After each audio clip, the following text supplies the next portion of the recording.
यांच्या असणाऱ्या उद्याच्या 20 तारखेचा जो महाराष्ट्रभरातून मुंबईकडे जाण्याचा जो विषय आहे, या संदर्भामध्ये राज्य सरकारची भूमिका राज्यातल्या जनतेला, विशेषतः मराठा बांधवांना, सर्वच राज्यातल्या बंधू भगिनींना समजावी या उद्देशानं आजची पत्रकार परिषद मराठा आरक्षण मंत्रिमंडळ उपसमितीचा एक सदस्य या नात्यानं, राज्य मंत्रिमंडळातला एक सहकारी या नात्यानं मी आज या ठिकाणी आयोजित केलेली आहे. थोडंसं सुरुवात करण्यापूर्वी एक 5 मिनिटं मी पार्श्वभूमी या संपूर्ण आंदोलनाच्या अनुषंगानं या ठिकाणी विशद करतोय. मान्य मनोज पाटील जरांगेंनी सुरुवातीला जे आंदोलन हातामध्ये घेतलं, जो विषय हातामध्ये घेतला, तो मराठवाड्यातील 9 जिल्ह्यातील ज्या लोकांना निजाम काळामध्ये मराठा समाजातल्या लोकांना कुणबी प्रमाणपत्र मिळत होती, त्यांच्या कुणबी नोंदी होत्या, त्या लोकांच्या कुणबी नोंदीप्रमाणे त्यांना कुणबी प्रमाणपत्र द्यावं, हा पहिला विषय माननीय मनोज पाटलांनी या ठिकाणी हातामध्ये घेतला. आणि त्यानंतर राज्य सरकारनं ती भूमिका स्वीकारली. कुणबी ज्या नोंदी त्या 9 जिल्ह्यांमध्ये मराठवाड्यातले शोधायचं काम होतं, तिथं मोठ्या प्रमाणामध्ये ड्राईव्ह हातामध्ये आपण घेतला. जे दप्तर निजाम स्टेटमध्ये गेलं होतं, त्या दप्तराच्या सुद्धा माहिती घेण्यासाठी आपले अधिकारी त्या सरकारकडे गेले. मध्यंतरी त्यांच्याकडं विधानसभेच्या सार्वत्रिक निवडणुका असल्यामुळं आचारसंहिता होती, पण ती संपल्यानंतर पुन्हा त्या कामाला आपण गती दिली. म्हणजे पहिला विषय जो मान्य मनोज पाटील जरांगेंनी घेतला होता, त्याच्या बाबतीत सकारात्मक निर्णय सरकारने घेतला आणि कुणबी नोंदी ज्यांच्या ज्यांच्या सापडल्या त्यांना कुणबी प्रमाणपत्र देण्यासाठी स्वतंत्र कक्ष मराठवाड्यातल्या 9 जिल्ह्यांमधल्या प्रत्येक तहसील कार्यालयामध्ये, प्रांत कार्यालयामध्ये, जिल्हाधिकारी कार्यालयामध्ये आपण सुरू केला. नंबर 1. तदनंतर मनोज पाटील जरांगे म्हटले की 9 जिल्ह्यातच नाही, सगळ्या महाराष्ट्रामध्ये ज्यांच्या ज्यांच्या कुणबी नोंदी आहेत त्यांना कुणबी प्रमाणपत्र द्या. राज्य सरकारनं त्याच्या बाबतीत सुद्धा सकारात्मक भूमिका घेतली. सगळ्या जिल्हाधिकाऱ्यांना, मंत्रिमंडळामध्ये याच्यावरती चर्चा झाली, सगळ्या जिल्हाधिकाऱ्यांना शासनानं आदेश दिले की प्रत्येक ठिकाणी ज्यांच्या कोणाच्या मराठा समाजातल्या बांधवांच्या, भगिनींच्या जुन्या दप्तरामध्ये कुणबी अशी नोंद असेल त्यांना कुणबी प्रमाणपत्र द्या. ती सुद्धा मागणी माननीय मनोज पाटील जरांगेंची आपण मान्य केली. तदनंतर माननीय मनोज पाटील जरांगेंनी सांगितले की आता सगळ्या सोयऱ्यांना सुद्धा प्रमाणपत्र द्या. याच्यामध्ये सुद्धा सरकार सकारात्मक आहे. सगळे सोयरे या शब्दाचा अर्थ काय लावायचा याच्या बाबतीत बरीच चर्चा झाली. राज्याच्या ॲडव्होकेट जनरलकडनं आपण त्यांचा अभिप्राय मागवला. त्याचं डेफिनेशन काय असावं, सगळे सोयरे या शब्दाची व्याख्या काय असावी, याच्या बाबतीत क्लिअर ओपिनियन आपण ॲडव्होकेट जनरल साहेबांचं घेतलं. जे 3 रिटायर्ड हायकोर्ट जज मराठा आरक्षण हा विषयासाठी सरकारला मार्गदर्शन करण्यासाठी एक मंडळ नेमलेलं आहे, त्या 3 माननीय निवृत्त उच्च न्यायालयाच्या न्यायमूर्ती साहेबांचं सुद्धा याच्या बाबतीतला आपण त्यांच्याशी सुद्धा चर्चा केली. आणि या बाबतीत सुद्धा सगळे सोयऱ्यांच्या संदर्भातलं प्रमाणपत्र देण्याच्या बाबतीत सुद्धा सरकार सकारात्मक आहे. त्या बाबतीत जर अध्यादेश काढावा लागत असेल तर तो अध्यादेशसुद्धा काढण्यासंदर्भातली कायदेशीर प्रक्रिया आपण सुरू ठेवलेली आहे. असं सगळं असताना पुन्हा आता 20 तारखेला यायचंच मुंबईला आणि मुंबईमध्ये लाखो मराठा बांधवांनी येऊन या ठिकाणी आंदोलन करायचं, ही जी माननीय मनोज पाटील जरांगे साहेबांची भूमिका आहे, ही कुठंतरी मुंबईमध्ये असेल, महाराष्ट्रामध्ये असेल, ही लोकांना थोडासा त्याच्यापासून गैरसोय होणार आहे. एवढ्या मोठ्या संख्येने माणसं मुंबईत आल्यानंतर मुळातच आपण सगळ्यांनी पाहिलं मुंबई किती कंजेस्टेड आहे, मुंबईचं जीवन हे मिनटावर चालणार आहे. आणि मग मुंबईवासियांना, मुंबईकरांना त्यांचीसुद्धा त्या ठिकाणी अडचण होईल. राज्यभरातनं येणाऱ्या लोकांची सुद्धा तिथं अडचण होईल. सरकार, मी या ज्या गोष्टी आता सांगितल्या, ज्या मनोज पाटील जरांगे साहेबांनी सरकारबरोबर चर्चा केली, कुठेही सरकारनं नकारात्मक भूमिका घेतलेली नाही. एकमेव आंदोलन असं असेल मनोज पाटील जरांगेंचं की राज्याचे माननीय मुख्यमंत्री त्यांच्या पहिल्या आंदोलनाच्या वेळी स्वतः त्यांच्या आंदोलनाच्या ठिकाणी गेले राज्याचे मुख्यमंत्री एखाद्या आंदोलनाच्या ठिकाणी जातात, हे कधीही महाराष्ट्रात घडलं नव्हतं. पण माननीय मुख्यमंत्री महोदयांनी स्वतःचा प्रोटोकॉल, स्वतःचा मोठेपणा हा कुठेही आड येऊ दिला नाही. मराठा बांधवांसाठी आणि राज्यामध्ये कायदा सुव्यवस्था अबाधित राखावी यासाठी स्वतः माननीय CM साहेब तिथे गेले. एवढंच नाही तर मंत्रिमंडळातले अनेक मान्यवर मंत्री हे वेळोवेळी, उदय सामंत साहेब अनेक वेळा गेले, संदीपान भुमरे साहेब अनेक वेळा गेले, गिरीश महाजन साहेब अनेक वेळा गेले, आमचे अतुल सावे साहेब अनेक वेळा गेले. आता ज्यांना कॅबिनेट मंत्र्याचा दर्जा आहे ते माननीय बच्चू कडू साहेब गेले, 2-3 दिवस झाले, गेल्या 8-10 दिवसापासून ते मनोज पाटील जरांगेंच्या संपर्कामध्ये आहेत. म्हणजे सरकार एवढं सकारात्मक प्रतिसाद देते. असं असताना केवळ अशा पद्धतीनं एकत्र लोकांना आणून किंवा लोकांना एकत्र येण्याचं आवाहन करून कुणाची गैरसोय होणार नाही, कुणालाही त्याच्यापासून त्रास होणार नाही, ही भूमिका मनोज पाटील जरांगेंनी घ्यावी.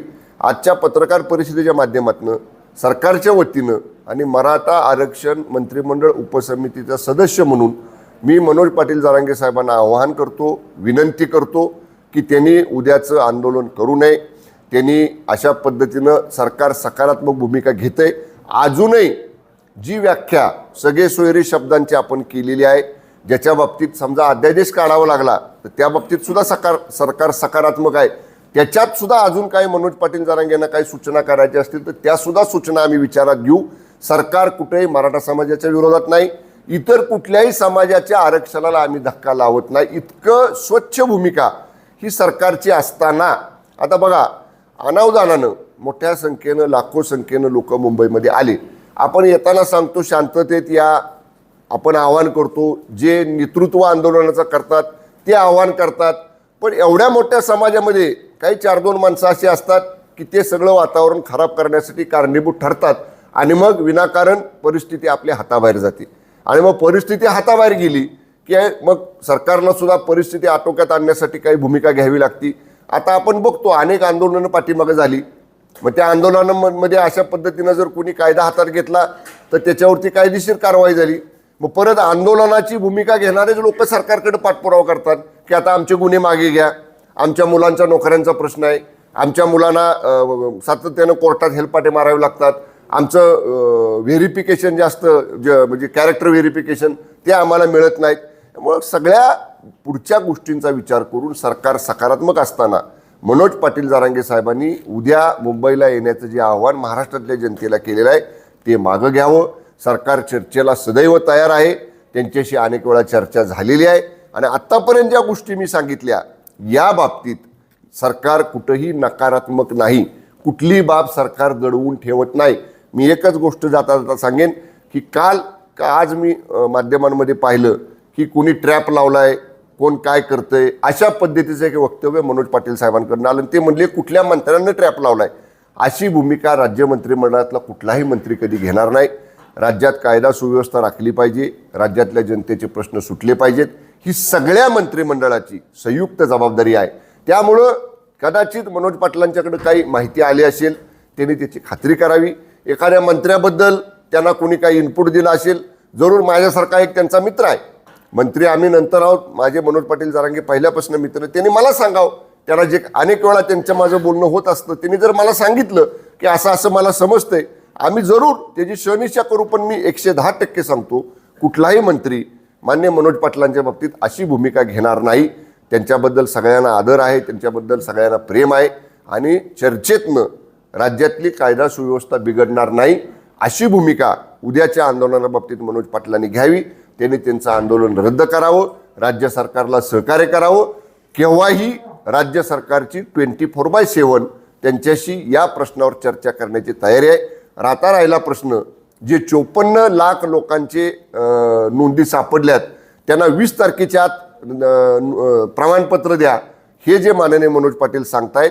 54 लाख लोकांना प्रमाणपत्र देण्यासाठी एक प्रमाणपत्र द्यायचं झालं तर त्याची कार्यपद्धती कायद्यानं निश्चित केलेली आहे. त्याला माझ्याकडे आत्तासुद्धा त्याची माहिती आहे. त्याच्यासाठी किती कागदपत्र जमवावी लागतात, किती ठिकाणी अर्ज करावे लागतात, किती ठिकाणी त्याचं क्रॉस व्हेरिफिकेशन करावं लागतं.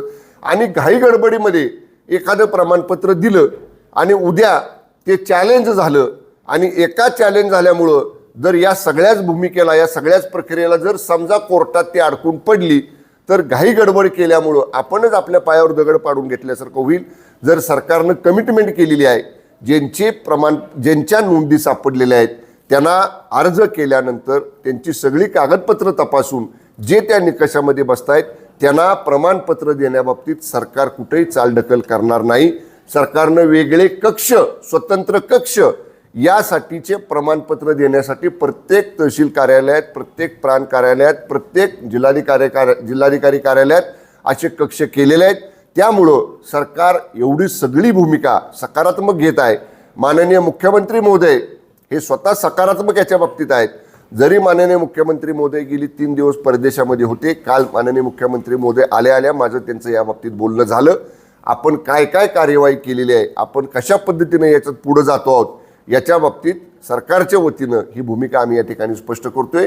केव्हाही आम्ही कुणीही त्यांच्याशी, मनोज पाटलांशी चर्चा करायला तयार आहोत. त्यांनी अशा पद्धतीनं राज्याला उद्याच्या त्यांच्या आंदोलनामुळं कुणालाही सामान्य माणसाला तकलीफ होणार नाही, त्रास होणार नाही आणि कायदा सुव्यवस्था बिघडणार नाही यासाठी मनोज पाटलांनी उद्याचं आंदोलन रद्द करावं यासाठी त्यांना सरकारचा मंत्री म्हणून मी विनंती करत आहे. धन्यवाद. बाजूला ठेवा, माझे ते चांगले मित्र आहेत. मी त्यांच्याशी नेहमी त्यांच्या तब्येतीची विचारपूस करत असतो, त्यांच्याशी चर्चा करत असतो. त्यांनी मला सांगावं की बाबा अमुक अमुक व्यक्तीबद्दल त्यांना काय माहिती मिळालेली आहे, आपण त्याची शहनिशा करू ना. पण मी जबाबदारीनं सांगतोय राज्याचा मंत्री म्हणून, आमच्या मंत्रिमंडळातला एकही मंत्री किंवा सरकारचा कुठलाही प्रतिनिधी अशा पद्धतीचं ट्रॅप लावणं वगैरे वगैरे अशी भूमिका कधीही घेणार नाही. साहेब, सगळे सोयरे ह्या वाक्यामध्ये प्रेम प्रकरणाचा काय विषय आलाय का? म्हणजे प्रेम प्रकरण म्हणून जी झाली, म्हणजे मराठा समाजातली मुलगी, वडील ब्राह्मण समाजातले, त्या सगळे सोयरे शब्द सगळे सोयरे या शब्दाची व्याख्या काय असावी याच्या बाबतीत राज्याच्या माननीय ॲडव्होकेट जनरल यांच्याकडनं आपण त्यांचं काय डेफिनेशन असावी याच्या बाबतीत त्यांचं मत मागितलेलं आहे. परत मी सांगेन, रिटायर्ड 3 हायकोर्ट लॉर्डशिप जस्टिस यांचं एक मार्गदर्शक मंडळ आपण राज्य सरकारला सल्ला देते, त्यांचंही याच्या बाबतीत मत घेतलेलं आहे. आणि या बाबतीत मी एवढंच आपल्याला आत्ता सांगेन की सगळे सोयरे शब्दाची जी डेफिनेशन आहे, जी व्याख्या आहे, या सर्व कायदेशीर चौकटीमध्ये जी बसणारी आहे त्या बाबतीत ती बसवून जर त्याच्यासाठी अध्यादेश काढावा लागत असेल तर अध्यादेश काढण्याची सुद्धा सरकार त्याच्या बाबतीत सकारात्मक विचार करत आहे. लव्ह मॅरेजमध्ये कदाचित ब्राह्मण समाजातल्या एखाद्या व्यक्तीला मराठा समाजाचं कुणबी प्रमाणपत्र देऊन, मी जर तरच्या प्रश्नाला उत्तर देत नाही. आज ॲडव्होकेट जनरलनं दिलेलं ओपिनियन माझ्या हातात नाही. 3 रिटायर्ड हायकोर्ट जज साहेबांनी त्याच्या बाबतीतलं जे मत दिलंय ते माझ्या हातात नाही, ते लॉ अँड ज्युडिशरी डिपार्टमेंटकडे आहे. त्याच्या बाबतीत जी काही त्यांचं मत असेल ते शेवटी अंतिम कॅबिनेट पुढे येईल, मंत्रिमंडळामध्ये त्याच्यावर चर्चा होईल आणि मंत्रिमंडळामध्ये त्याच्यावर चर्चा झाल्यानंतर जर त्या बाबतीत अध्यादेश ऑर्डिनन्स काढावा लागला तर त्या बाबतीत सुद्धा सरकार सकारात्मक आहे. स्थानिक पातळीवरती जर थांबवलं लोकांना, अगदी तुम्ही विनंती केल्याप्रमाणे, तर ते मुंबईला येऊ शकत नाहीत, पण असं स्थानिक पातळीवरती थांबवलं आहे का? अजिबात नाही. हे बघा, हे आंदोलनाचं प्रकरण सरकारला चर्चा करून आणि सामंजस्यानंच हे या प्रकरणामध्ये आम्हाला तोडगा काढायचा आहे. आम्हाला कुठेही अशा पद्धतीनं कुणावरती दबाव आणून, कुणावरती आडकाठी करून अशा पद्धतीची भूमिका राज्य सरकारची नाही. म्हणूनच आम्ही सतत माननीय बच्चू कडू साहेब गेले 3 दिवस रोज जात आहेत. बच्चू कडू साहेबांना राज्य सरकारमध्ये दिव्यांग कल्याण विभागाचा कॅबिनेट मंत्र्याचा दर्जा त्यांना त्या कमिटीला दिलेला आहे. ॲज गुड ॲज कॅबिनेट मंत्री आहेत ते. मग ते स्वतः त्यांच्याशी चर्चा करतायत. मी आज आपल्या माध्यमातून त्यांना विनंती करतोय की आमची सुद्धा चर्चा करायची तयारी आहे. पण हे बघ काय होणार आहे, एवढी मोठ्या संख्येनं लोक मुंबईत आली, मुंबईमधल्या लोकांची गैरसोय होणार. मुंबई मला माणूस मिनिटाला चालत असतो, म्हणजे मिनिटावर त्यांचे दिनक्रम त्यांचा ठरलेला असतो. त्यांची गैरसोय होऊ नये, बाहेरनं मुंबईत जाणाऱ्या लोकांची गैरसोय होऊ नये, ही शेवटी आमची भूमिका आहे. आणि हे बघा, एखाद्या वेळी जर निगेटिव्ह इम्पॅक्ट गेला लोकांच्या मध्ये, जर असं सुरू बाबा आमची गैरसोय झाली, आमची अडचण झाली, सरकार सकारात्मक प्रयत्न करत असताना सुद्धा मग थोडं थांबायला पाहिजे होतं, सरकारला वेळ द्यायला पाहिजे होता. त्यामुळं माझी परत विनंती आहे की मनोज पाटील जरांगे साहेबांनी सरकारला सहकार्य करावं. सरकारची सकारात्मक भूमिका आहे. जी कार्यवाही आम्ही गेल्या 5, 6, 7 महिन्यात केलेली आहे ती आपल्यासमोर मी आत्ता ठेवलेली आहे. ह्या सगळ्या गोष्टी ऑन रेकॉर्ड आहेत. कुठंही आता हा प्रश्न बघा, मी परत सांगेन, 10% सुटायचा राहिलाय. मनोज पाटील जरांगेंचं आंदोलन सुरू झाल्यापासून हा प्रश्न 90% सुटला, 10% सुटायचा राहिला. बघा 6-7 महिन्यात 90% प्रश्न सुटला. येणाऱ्या थोड्या कालावधीमध्ये राहिलेला सुद्धा प्रश्न सुटेल. त्यामुळं सामंजस्याची भूमिका घ्यावी आणि सरकारला सहकार्य करावं तिने. ओके. जर मुंबईत जर आंदोलक येत आहेत तर ती परिस्थिती हाताळण्यासाठी राज्य सरकारनं काही तयारी केलेली आहे. बघू, आम्हाला अजूनही वाटते की आमच्या विनंतीचा, आमच्या आव्हानाला मनोज पाटील जरांगे सकारात्मक प्रतिसाद देतील आणि ते कदाचित सरकारला म्हणजे सरकारला त्यांनी आतापर्यंत सहकार्य केलेलंच आहे. सरकारला सहकार्याचीच त्यांची भूमिका राहील. परंतु समजा आता पुढं काय होईल, काय आपण उद्याची गोष्ट उद्या काय सांगू शकत नाही. पण जेव्हा जी परिस्थिती पुढे येईल त्यानुसार आपण त्यावेळी योग्य तो विचार करू त्याचा. ओके. तुम्ही तयारी ठेवली असेल ना, म्हणजे आंदोलन जर झालेच तर एवढा तुम्ही चांगला विचार करा, चांगला विचार करा. तुम्ही सकारात्मक विचार करा. जसं आम्ही सतत म्हणतोय सकारात्मक प्रतिसाद द्या, तसं माध्यमाने सुद्धा सकारात्मक विचार करा. जरांगे पाटलांनी आंदोलन जर मागे घेतले तर त्याचं श्रेय तुम्ही कुणाला द्याल? त्यांना स्वतःला. हे बघा, एक मान्य करावं लागेल आपल्याला की मनोज पाटील जरांगेंच्यासारखा एक सामान्य कुटुंबातला माणूस एक एवढ्या समाजाचं महत्त्वाचा प्रश्न हातामध्ये घेतात, योग्य पद्धतीनं मी म्हटलं तसं 90% तो प्रश्न सोडवतात. निश्चितपणे त्या माणसामध्ये ते गुण आहेत, त्या माणसाचा अभ्यास आहे आणि सरकारने सुद्धा त्यांना सहकार्य केलेलं आहे, त्यांनी सुद्धा सरकारला सहकार्य केलेलं आहे. त्यामुळं आता आपण म्हणतो ना, एक 10% प्रश्न सुटलाय. आता सुद्धा त्याने असंच सहकार्य करावं आणि या संपूर्ण मराठा समाजाला सरकार, माननीय शिंदेसाहेब, मुख्यमंत्री एकनाथजी शिंदेसाहेबांनी छत्रपती शिवाजी महाराजांच्या पदस्पर्शाची शपथ घेऊन सांगितलेलं आहे की मी मराठा समाजाला आरक्षण देणार. एवढं सकारात्मक माननीय मुख्यमंत्री असताना तसाच सकारात्मक प्रतिसाद जरांगे पाटील साहेबांनी राज्य सरकारला द्यावा, ही सुद्धा आपल्या माध्यमांच्या वतीनं मी त्यांना विनंती करतो. धन्यवाद. धन्यवाद. साहेब, एकच प्रश्न शेवटचा. जर सरकार एवढ्या 2 पावले पुढे येऊन जर काय सहकार्य करत असेल तर तरी सुद्धा जरांगे पाटील जर ऐकत नसतील तर ह्याच्यामध्ये दुसरा राजकीय वास येतोय असं काय तुम्हाला जाणवतं? नाही वाटत. मला तरी नाही वाटत. या प्रश्नाला कोणी राजकीय वळण देऊ नये. मी बघा गेली 15-20 मिनिटं आपल्यासमोर बोलतोय. आमची भूमिका राज्य सरकार म्हणून आम्ही स्पष्ट केलेली आहे आणि याच्यामध्ये आम्हाला राजकीय वळण द्यायचं नाही. इतर कुणी काय देतंय का नाही देतंय याचा शोध तुम्ही घ्या. तुम्ही आता इतर लोकांना हे आंदोलन रोखण्यासाठी इतर पक्षालाही सोबत घेणार आहात का, किंवा एकत्र? या बाबतीत सर्वपक्षीय बैठक मराठा आरक्षणाच्या विषयावरती माननीय मुख्यमंत्री महोदयांनी घेतली होती. राज्यातले जे सगळे प्रमुख पक्ष आहेत त्या सगळ्या प्रमुख पक्षांचे नेते आले होते आणि त्या बैठकीमध्येच सर्व पक्षीयांच्या वतीनं मनोज पाटील जरांगे साहेबांनी विनंती करण्यात आली होती की त्यांनी आंदोलन करू नये. सरकार सकारात्मक प्रतिसाद देते. मनोज पाटील जरांगे साहेबांनी सरकारला सहकार्य करावं हे सर्व पक्षीय बैठकीमध्ये या बाबतीत ठरलेलं आहे. त्यामुळे सर्व पक्षाच्या नेत्यांना बरोबर घेऊनच सरकार या प्रश्नामध्ये पुढे चाललेलं आहे. ओके. विरोधक आक्रमक आहेत. मुंबईतच सर्व कंपन्या आहेत, मात्र दावोसला जाऊन मुख्यमंत्र्यांनी फक्त शोबाजी केल्याचा आरोप रोहित पवारांनी केला. त्याच्या पाठीमागच्या सरकारमधले उद्योगमंत्री, ह्याच्या पाठीमागं जे सरकार होतं आणि त्या सरकारमधले दुसरे एक युवा मंत्री कशाला गेले होते दावोसला? जर सगळ्या कंपन्या मुंबईतच आहेत, तुम्ही कशाला गेला होता? त्याचं उत्तर द्या ना म्हणा अगोदर. आणि तुम्ही तर दावोसचा सेमिनार संपल्यानंतर आणि 8 दिवस मागे राहिला होता. मग आता ही विचारू का आम्ही तुम्ही काय करत होता तिथं? आम्हाला नाही विचारायचं, जाऊ द्या. साहेब, एक कर्नाटकचा एक प्रश्न आहे की महाराष्ट्राच्या सरकारी अधिकाऱ्यांनी आपल्या राज्यात प्रवेश करू नये असं मुख्यमंत्री तिथले म्हणतायत.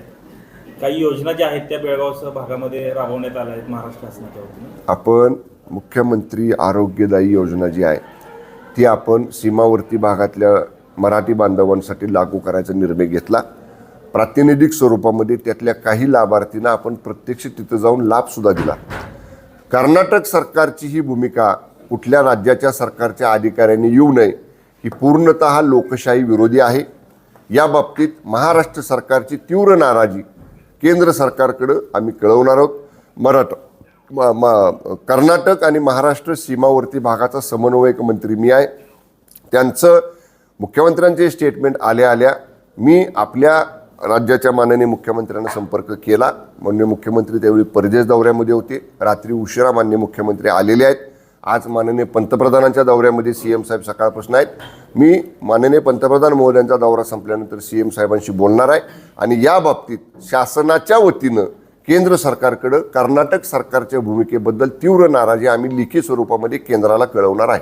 साहेब, दावोसवरून गुंतवणूक इथं आणण्याआधी जी गुंतवणूक आपली शेजारच्या राज्यात पळवून नेलेली आहे ती जरी मुख्यमंत्र्यांनी इथं आणली तरी आम्ही मराठी बाणा आम्हाला त्यांचा दिसेल असं संजय राऊत म्हणतात. संजय राऊतांना परदेशी गुंतवणूक काय असते, परदेशी गुंतवणूक आणण्यासाठी किती प्रयत्न करावे लागतात, सकाळी 8चा भोंगा देणाऱ्या माणसाला हे समजणार नाही. त्याच्यासाठी लोकांच्यातनं निवडून यावं लागतं, लोकांच्यातनं निवडून येऊन मंत्री व्हावं लागतं, आमदारांच्यातनं निवडून येऊन खासदार होणं आणि परकीय गुंतवणुकीवरती बोलणं. त्याच्यापेक्षा रात्री मुख्यमंत्री महोदय आलेत, आज प्राईम मिनिस्टर साहेबांचा दौरा आहे. 1 to 1 आमची केव्हाही परदेशी गुंतवणूक मागच्या दौऱ्यामध्ये आणि या दौऱ्यामध्ये माननीय CM साहेबांनी किती मोठ्या प्रमाणात आणली, किती टक्के त्याचे MOU झाले, किती लोकांना रोजगार मिळणार आहे, या सगळ्या बाबतीत संजय राऊतच काय त्यांच्या उबाटा गटाच्या कोणाबरोबरही 1 to 1 चर्चा करायची आमची असेल, आमच्या उद्योग मंत्र्यांची असेल तयारी असेल. त्यांनी केलं नाही आणि त्यांना जे जमलं नाही ते शिंदे साहेब करतायत. हे ज्यांना बघवत नाही त्यांना पोटदुखी झालेली आहे, दुसरं काही नाही. साहेब, राजन साळवींसह चला आता उठू द्या. साहेब, राजन साळवींसह राजन साळवींसह त्यांच्या पत्नीवर आणि मुलावर गुन्हा दाखल झालेला आहे. त्यांचा आयफोन सुद्धा ताब्यात घेण्यात आला आहे. राजन साळवींच्या समर्थनार्थ रत्नागिरीत ठाकरे गटाने बॅनर सुद्धा लावले, त्यात म्हटले वाघ एकला राजा बाकी खेळ माकडांचा. नाही, ही ACBची मला वाटतं कार्यवाही आहे, अँटी करप्शन ब्युरोची. ही आज नाही, गेली 8-10 महिने झाले त्यांना नोटीस देणं, त्यांचं म्हणणं मानणं. बघा, कुठल्याही पोलीस तपासामध्ये ज्या तक्रारी प्राप्त होतात त्याचं ती यंत्रणा प्राथमिक चौकशी करते. प्राथमिक चौकशीत थोडं जरी तथ्य आढळलं तर सर्च घेतात, कागदपत्र ताब्यात घेतात. हा तपासातला भाग आहे. त्यामुळं आता एकदा तो तपास सुरू असताना त्याच्यावरती मंत्र्यांनी भाष्य करणं योग्य नाही.